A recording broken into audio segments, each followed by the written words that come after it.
సిద్దిపేట జిల్లా కుకునూరుపల్లిలో ఘోర ప్రమాదం చోటు చేసుకుంది. ప్రమాదంలో సిద్దిపేట డీఎస్పీ జవహర్ లాల్ మృతి చెందారు. డీఎస్పీ డ్రైవర్ కూడా తీవ్ర గాయాలయ్యాయి. చెన్నకృష్ణాపూర్ దగ్గర అదుపు తప్పి ఇన్నోవా కార్ రోడ్డు పక్కన ఉన్న సైన్ బోర్డును ఢీకొట్టింది. సైన్ బోర్డును ఢీకొట్టడంతో డీఎస్పీ తలకు తీవ్ర గాయాలైనట్టుగా తెలుస్తోంది. డీఎస్పీ జవహర్కు ఆయన డ్రైవర్కు తీవ్ర గాయాలయ్యాయి. ఆర్వీఎం హాస్పిటల్కి వెంటనే తరలించారు. ఆర్వీఎం హాస్పిటల్లో చికిత్స పొందుతూ డీఎస్పీ మృతి చెందారు. ఇప్పుడు మీరు ఆర్టీవీ స్క్రీన్ పైన మొదటి బాక్స్లో చూస్తున్నదే డీఎస్పీ జవహర్, రెండో బాక్స్లో కారు ప్రమాదానికి గురైన దృశ్యాలు మీరు చూస్తున్నారు. ఆర్వీఎం హాస్పిటల్కి చెందిన సైన్ బోర్డ్ని ఆ కారు ఢీ కొట్టడం ఈ ప్రమాదం జరిగింది. ఇక్కడ ఒక విషయాన్ని కూడా గమనించాలి. డీఎస్పీ జవహర్ ఈ ప్రమాదంలో చనిపోవడం అత్యంత దురదృష్టకరం.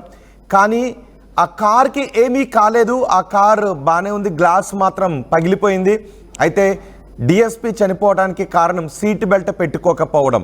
సీట్ బెల్ట్ పెట్టుకోకపోవడం వల్లే డిఎస్పీ ఈ ప్రమాదంలో చనిపోయారు. సీట్ బెల్ట్ పెట్టుకుని ఉండుంటే ఈ ప్రమాదంలో డిఎస్పీ మహా అయితే చిన్న చిన్న గాయాలతో ఆయన బతికి ఉండేవారు. కేవలం సీట్ బెల్ట్ పెట్టుకోకపోవడం వల్లే డిఎస్పీ ఈ ప్రమాదంలో చనిపోయినట్టుగా తెలుస్తుంది. చూడొచ్చు మనం, కార్కి పెద్దగా డ్యామేజ్ కాలేదు. కానీ డిఎస్పీ మాత్రం ఆ కారులో ప్రయాణిస్తున్న డిఎస్పీ మాత్రం తీవ్రమైన రక్తస్రావం కావడంతో, తలకు బలమైన గాయాలు కావడంతో తీవ్రమైన రక్తస్రావం అయి ఆయన్ను ఆసుపత్రికి తీసుకువెళ్ళిన తర్వాత మృతి చెందారని చెప్తున్నారు. రెండో బాక్స్లో మీరు చూస్తున్నదే ప్రమాదం జరిగిన ప్రదేశం సిద్దిపేట. డిఎస్పీ జవహర్ ఆ కారులో ఆయన ప్రయాణిస్తున్న సమయంలో కారు అదుపు తప్పి అక్కడున్న సైన్ బోర్డును ఢీ కొట్టింది. అక్కడ పెద్ద బండరాయి కూడా ఉంది. ఒక్కసారిగా వేగంగా వచ్చిన కార్ ఢీ కొట్టడంతో ఒక్క కుదుపుకు లోనయ్యారు. ఆ ఫోర్స్కి ముందుకు వెళ్ళి తల తాకటంతో తలకు తీవ్రమైన గాయాలయ్యాయి.